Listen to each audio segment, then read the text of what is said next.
நம்ம ஸ்க்ரீன் டைம்ல அதிகமா இருக்கும்போது நம்மளோட கண்ணு வந்து பாதிக்குமா? இதுக்கு ஆன்சர் மேபி இருக்கலாம், இல்லாம கூட போகலாம். நான் ஏன் அப்படி சொல்றேன்னா, இதுக்கு ஒரு லைன்ல நம்மளால ஆன்சர் சொல்லிட முடியாது.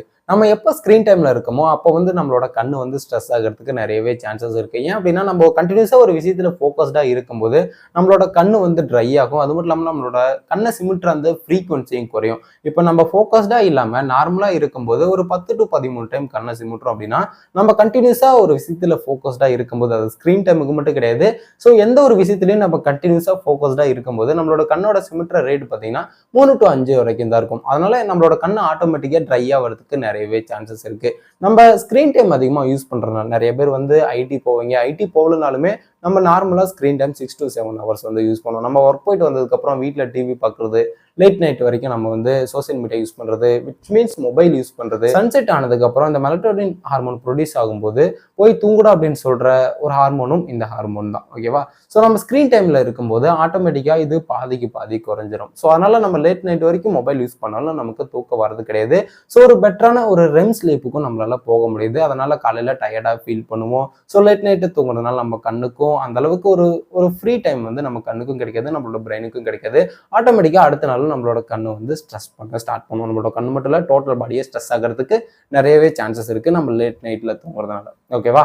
ஸோ இந்த ஸ்க்ரீன் டைம் மட்டும் இல்லாம நம்ம நார்மலா ஏதோ ஒரு பிசிக்கல் விஷயத்துல ஃபோக்கஸ் பண்ணும்போது, இப்போ நீங்க ஒரு புக்கு படிச்சுட்டு இருக்கீங்க அப்படின்னா இதுலயும் கண்டினியூஸா ஃபோக்கஸ் பண்ணிட்டு இருக்கும்போது நிறைய பேருக்கு ஸோ ஒரு பிளர்ரியான விஷன் தெரிய ஆரம்பிக்கும். பிளர்ரியான விஷன் அப்படின்னா ஸோ எழுத்து பார்த்தீங்கன்னா அப்படியே ஒரு ரெண்டா தெரிய ஆரம்பிக்கும். இதுக்கெல்லாம் முக்கியமான காரணம் என்னன்னா கண்டினியூஸா அந்த விஷயத்துல ஃபோக்கஸ் பண்ணிட்டே இருக்கிறதா. ஓகேப்பா, நான் அப்ப எதையுமே ஃபோக்கஸ் பண்ணி பார்க்க கூடாது அப்படின்னா, ஸோ இந்த ஃபோக்கஸ் என்ன சொல்ல வரேன் அப்படின்னா நம்மளோட விஷனை சொல்ல வரேன். கண்டினியூஸா ஒரு விஷயத்துல ஸ்டேரா இருக்கிறது, விச் மீன்ஸ் அதை மட்டுமே பார்த்துட்டு இருக்கிறது, எங்கேயுமே சுத்தி முத்தி பார்க்காம அந்த ஒரு பர்டிகுலர் விஷயத்தையுமே மட்டும் பார்த்துட்டு இருக்கிறது வந்து ஸ்டார் அப்படின்னு சொல்லுவாங்க. ஸோ இந்த மாதிரி இருக்கிறதுனால நம்மளோட ஐயோட விஷன் வந்து பாதிக்கப்படுறதுக்கு நிறையவே சான்சஸ் இருக்கு. இந்த ஃபோக்கஸ் வேற. இப்போ நான் சொல்லிட்டு இருக்க ஃபோக்கஸ் வந்து நம்மளோட விஷனை பத்தி சொல்லிட்டு இருக்கேன். ஓகேவா?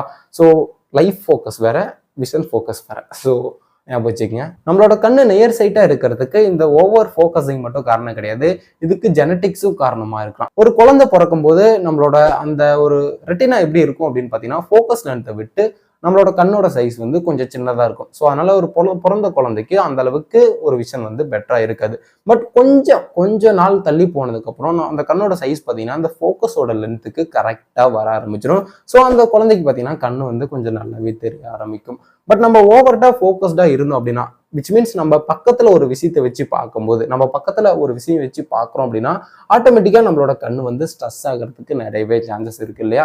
ஸோ இப்படி நம்ம பார்க்கும்போது என்ன ஆகும் அப்படின்னா, நம்மளோட கண்ணோட அந்த லென்த் வந்து ஃபோக்கஸிங் பாயிண்ட்டை விட்டு தள்ளி போகும். நம்மளோட கண்ணு வந்து கொஞ்சம் பெருசாகிறதுக்கும் நிறையவே சான்சஸ் இருக்கு. நம்ம ஒரு விஷயத்துல கண்டினியூஸா ஃபோக்கஸ் பண்ணணும் அப்படின்னா நம்மளோட லென்ஸ் தான் வந்து அந்த ஃபோக்கஸிங்க்கு ரொம்பவே முக்கியமா இருக்கு. இப்போ நம்ம கிட்ட ஒரு விஷயத்தை வச்சு பார்க்குறோம் அப்படின்னா நம்மளோட லென்ஸ் வந்து சின்னதாகும். அதே ஒரு மிடில் ரேஞ்சில் வச்சு பார்த்தோம் அப்படின்னா நம்மளோட லென்ஸ் வந்து நார்மல் சைஸ்ல இருக்கும். தூரமா இருக்கிற பொருளை பார்க்குறோம் அப்படின்னா நம்மளோட லென்ஸ் வந்து பெருசாகி அந்த ஃபோக்கஸிங் பாயிண்ட்டுக்கு அந்த ஆப்ஜெக்டை அந்த லைட்டை கொண்டு போறதுக்கு இந்த லென்ஸ் வந்து ரொம்பவே ஹெல்ப்ஃபுல்லா இருக்கு.